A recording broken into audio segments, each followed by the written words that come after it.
questions that you have. Again, my name is Emily Kravitz. I'm here with Parker Dewey. I'm the Employer Engagement Specialist. My role is to work with all of you that have interest in posting micro-internships. I'm here for support, answer questions, help you get started on our platform. I'm always available to walk you through it one-on-one if you have any questions or just kind of want to see how the platform works live. You'll also hear from me after the webinar. I'll follow up with you personally. So it's always nice to put a face to the name. So thanks again for being here with us today. I also want to mention that this session today is focused very much on employers and helping employers make better hiring decisions based on real-time candidate engagement and skills data so that you can build relationships with individuals who could be future summer interns or full-time hires or other parts of your team. I want to make sure that you also know that this is being recorded, and we will share both the recording and the slides with you after the webinar is over so that you can rewatch it or share it or whatever you'd like to do from there. Okay, so we will make sure to cover how companies are sort of right in the mix of recruiting season right now. We're here in February. A lot of schools are still having spring career fairs or some spring recruiting events, and making sure that you have a pipeline of candidates. To be clear, this is the opposite of like the one-click application, but really these are candidates who are involved and excited and really looking forward to opportunities with your organization. We'll also talk about how you can use micro-internships to attract candidates who would be perfect for your roles but are getting missed, which seems like it wouldn't be an issue given this application avalanche that we keep hearing about, but more than 70% of our employers are telling us that it's true. You'll see what some of our employers are using right now to improve sourcing and selection, and really how to strengthen relationships with your campus partners if you're recruiting directly from a college or a university. We're huge believers of the relationships built between employers and the local school campuses. You really took the time to build a lot of those relationships, and so we want to make sure that they continue to be valuable. And also how you can use Parker Dewey data to guide decisions while it still counts, and really being able to share back with your C-suite, which is really some of the kind of the decision makers on who needs to hear this. So as I'm sure you're hearing, companies of all shapes and sizes are starting to share some of these insights. They're complaining about the volume of candidates resulting from the one-click applications, also complaining they're not getting enough attendees at events, maybe looking how to attract and reach early talent, where they can find them, how they can kind of get in deeper and attract students from special populations or student organizations. How do you find sophomores, for example, and then are sometimes surprised when the message doesn't get through. As a quick background of who Parker Dewey is, we've been around now for about a decade. Since our founding, we've been 100% focused on creating real experiential recruiting opportunities for employers to engage prospective candidates. We use a skills-first framework to see this in action. This is time-tested and proven. We've really perfected it over the last 10 years. We have removed all the friction, the paperwork, and hassle that normally exists when you're making a hire, which really makes it easy for you to capture the data and respond to changing needs. I was just doing a webinar earlier today with a university partner and talking to some of their employers. We're hearing a lot of employers are scaling back on their early career hiring and maybe visiting campus less. And so our platform captures a lot of data, student data, really relevant data that can help you improve your early career recruiting, really can't be found anywhere else. And it helps you engage candidates that are aligned with your roles and really also shows how interested they are in your organization. It also aligns with the strategic goals of you and what that C-suite is looking for. So how employers use Parker Dewey really throughout the entire recruiting cycle. So including making sure that you're getting the most out of your campus visits, both before, during, and after events, how you're able to keep candidates warm, or before or after an internship or an event. So maybe you did make a campus hire in the fall, you brought on somebody to be an intern, they're not going to start with you until the summer. Maybe offer them a micro-internship, a short-term project throughout the year to keep them engaged with your organization and keep your team continuing to get excited about their arrival. Or maybe you're just a busy professional. You don't necessarily recruit on college campuses. You just have too much on your plate and not enough hours to get it done. You might be a small business or a small organization that doesn't do a lot of high volume recruiting, and you don't go to career fairs or things like that. Parker Dewey can also be a great resource to help you get things done and crossed off your list.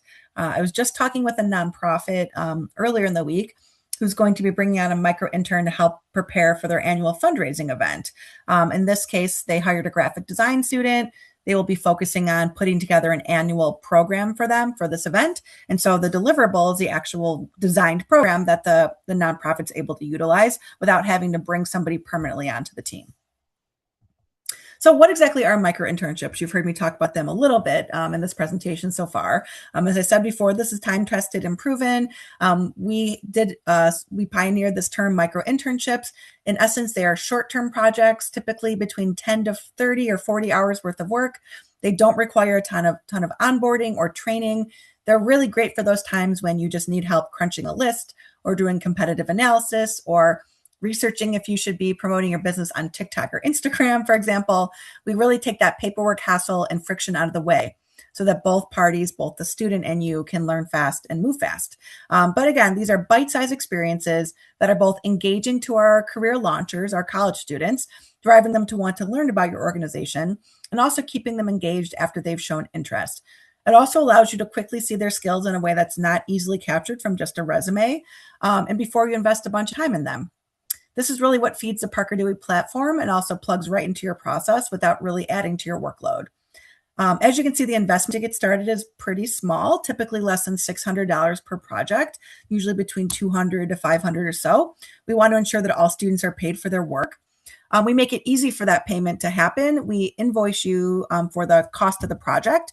We're not paying by the hour, for example. So if a student, you post a project that's a 15-hour project, the student completes the work in 17 hours, they're still paid for that one-time project fee, even if it takes them an extra hour or two to complete the project.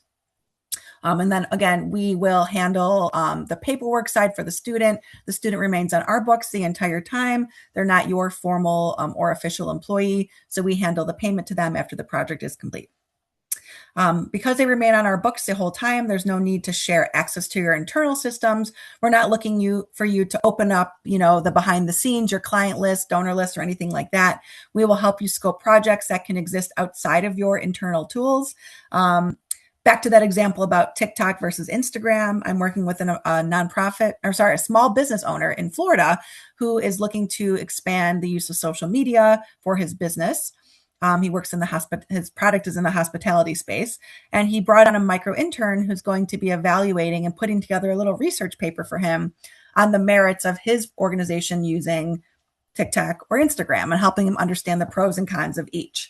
He's then going to bring on a second micro intern who's going to put together a 4-week social media posting calendar for him and create some general content that can be used.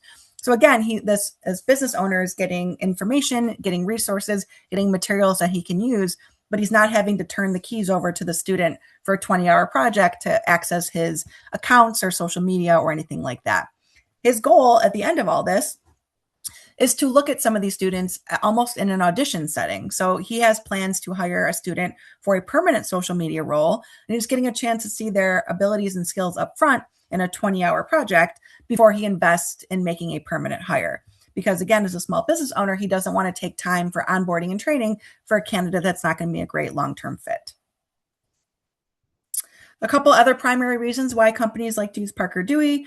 First, if you're an organization struggling to find the right fit and you'd love to see examples of student skill sets before you offer them the interview, similar to that example I just shared, consider using micro-internships as an audition.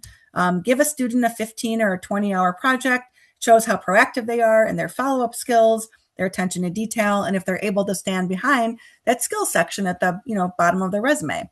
Companies also use us to help build brand awareness if they're looking to expand into the campus recruiting market, building relationships on campus, or just with early talent. And certainly as a keep warm strategy to prevent renegs or ghosting of students or things like that.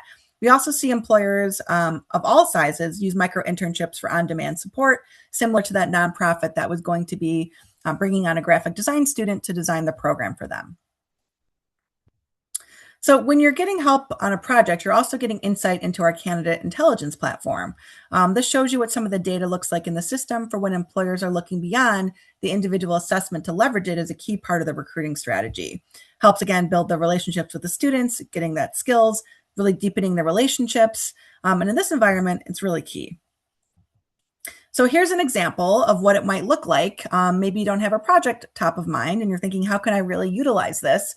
We really suggest just send us a job description, something that you're looking to recruit for. In this case, here's an entry-level data marketer role. And so one of the things that we do is we have an operations team that will scope out projects for you based on a job description that you send us. So in this case, they came up with a competitive campaign analysis, and the student can independently work on this on their own. And now you're getting insight into the skills that you have required for the position and making sure that it's a match there. Super easy to post a project. As I mentioned at the beginning of the presentation today, we try to take as much of the friction out as possible. You just pick who you want, the work gets done, send us that job description for an existing role, whether it's an internship or a full-time position, and we will work with you to scope out a project based on your needs. If you don't have an existing open role that you're looking to recruit for, that's not a problem. Micro-internships, again, as a reminder, are great for helping get things off your plate as well. So give us an idea of what you're thinking, and we'll take it from there to help create a couple projects for you to consider. We will obviously send you project ideas just in draft form. We're not going to post anything until you give the final say. We can also help you get the project posted. I'm happy to work with you one-on-one in our Parker Dewey platform. But once you see that how it works once, you probably won't even need my help from there because it's really easy to move forward. Students will then start to apply, and then you can review all the applicants and make your selection. We do create a little bit of friction for the students, although we take it away for you. We want to make sure that the students that are applying are engaged, are interested, and that's intentional, that we give them a little work to do. You're only going to see the students who have proactively applied to your project. You can see their resume, their LinkedIn, whatever else that they include in their profile. We also suggest that you include some short answer questions. And so you're going to be looking for the students' responses to really help you evaluate the candidate. Some students are going to maybe respond with one sentence, have you ever used Microsoft Excel? Yes, and that's their response. That's probably not a student that's proactively interested in what you have to offer, whereas another student may take the time to explain exactly where, when, how, and why they've used Excel in the past. To make sure that you're ensuring success, a couple tips for you. We do recommend that once a student is selected for a project, that you set up a 15, 20-minute kickoff call with them. Or a Zoom or whatever works for you, just to kind of put a face to the name and ensure success, go over the project deliverables, and this opportunity gives the student to ask any questions they have before they get started. From there, the student will get to work independently. A lot of micro-internships are remote. The student is able to continue to work on these projects while also attending school, their current part-time job at a coffee shop or whatever they're doing, and they're able to work on this project on their own time. You're certainly welcome to have a student come into your organization face-to-face, but we do see a lot of employers really enjoy the remote kind of flexibility of this. It's also great if there's an opportunity at the end of the project where the student can maybe present their work to you. This is a best practice that we're seeing among some of our employers, where they're inviting their team to kind of join in a Zoom call where the student can present the findings of their project, the deliverables, whatever the case may be. So A, the student's getting a chance to work on their communication skills, but B, your team is getting a chance to connect with them beyond what they might in a quick 20-minute phone screen, for example. And of course, I'm available throughout the process. If you have any questions or run into any issues with the student or anything like that, we're going to make sure that you have good success with the student. How this helps you beyond the actual project. So first and foremost, it's a great way to get to know early talent out there, both locally and across the country. We partner with universities, large and small, and all across the United States. Also some workforce development programs, community colleges, large universities, whatever the case may be. You can post projects that are open for any student to apply to, or you can choose to spotlight or narrow it down to a student from a specific school that you're looking to dig into. If you post a project open to all, you may even find that there's some sort of program in a different state that is offering what you're looking for that you hadn't even considered before. So it's a great way to kind of see what's out there and it relates to emerging talent. You're obviously getting a chance to see the student skills firsthand by seeing examples of their work right off the bat. You're getting a chance to kind of give back to that early talent community without a huge time commitment. We're not a staffing firm. I want to make that clear. So if you're interested in bringing a student onto your team after the project, or you want to make a hire, we have no additional fees or like finder's fees or conversion fees or anything like that. You're welcome to use those students on your own payroll moving forward without a problem. These are also, again, so useful for auditioning candidates to think about as you're making early career decisions. Parker Dewey is a resource for companies of all shapes and sizes. I want to make that clear. Great for well-known brands that have no shortage of applicants, but still struggle with having too many applicants and need a way to cut through the volume, or maybe have uncertainty about next year's recruiting, or are just looking to recruit beyond what they've typically tried in the past. Micro-internships are also great for smaller or lesser known organizations that maybe don't have the resources of a large consulting firm to be at every college campus, but are still looking to find what's going to get the student to open up their recruiting emails. So I'm also going to show a couple of examples here of what we've seen some employers do with success. So we've gotten permission from these companies to talk about these use cases. The first was an employer, large hospital organization that was struggling to see traffic at a career fair, and as well as their on-campus events. And we're just thinking about skipping the career fair altogether and trying something else. They were hiring for allied health roles, typically and traditionally, but we're now looking to kind of get outside of that and also open up opportunities for business majors and some of their more corporate office types of roles. And so they tried posting a micro-internship tied to open roles at the organization. This was posted before they even came to campus. They saw a long list of students apply and engage.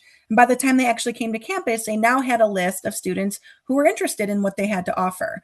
They were also able to see a massive increase in who came to see them at the career fair and had a really big impact on their information session. As you can see, they had a 300% increase in career fair traffic, as well as a packed info session. 80% of students said that this was an organization that they previously were not considering.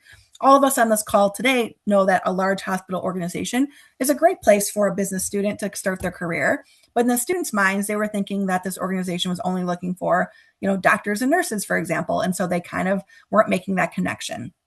So more importantly, this was not the same old, and it was a way for a company to try to build that engagement, trying something a little bit different.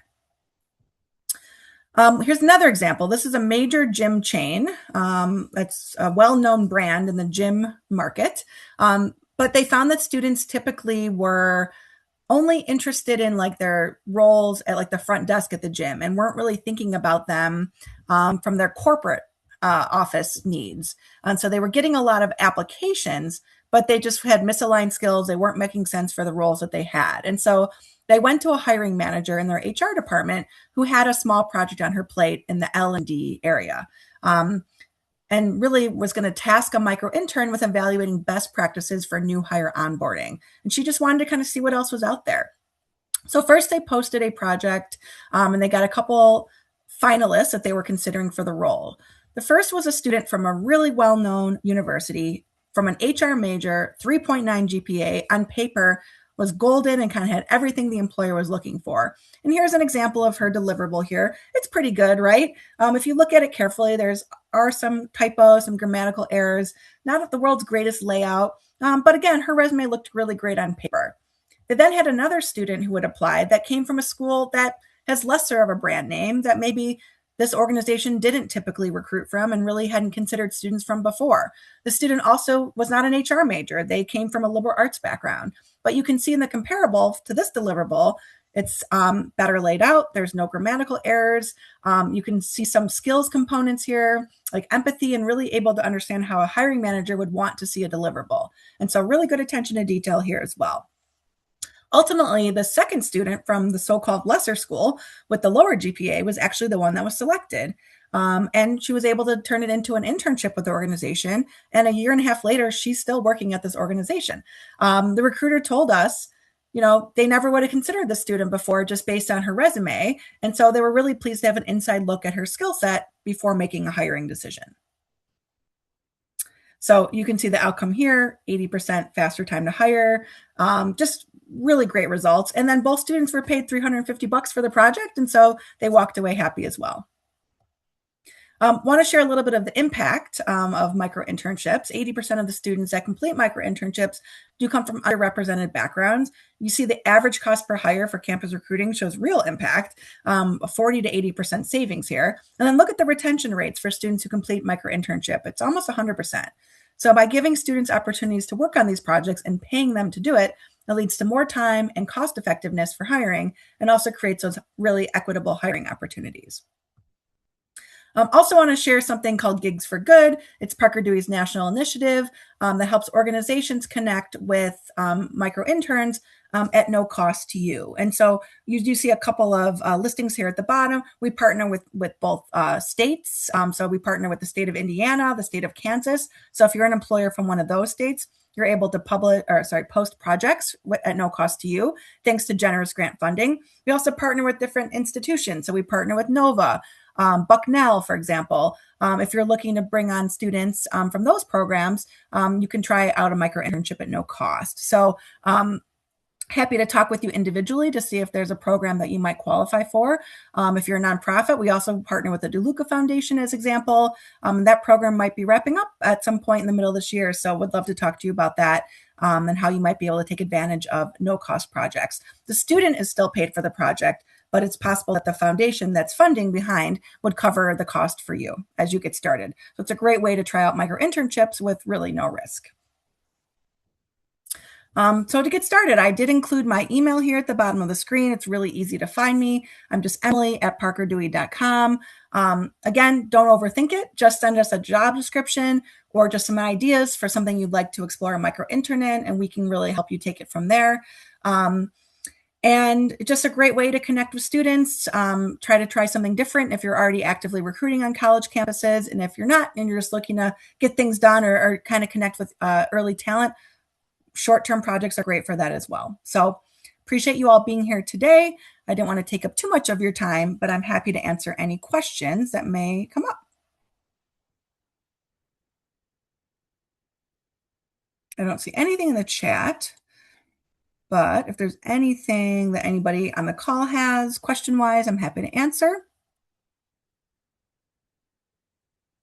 I'm going to stop the share. All right. Well, I appreciate all your time today, and I look forward to connecting with you again after this. Thanks again.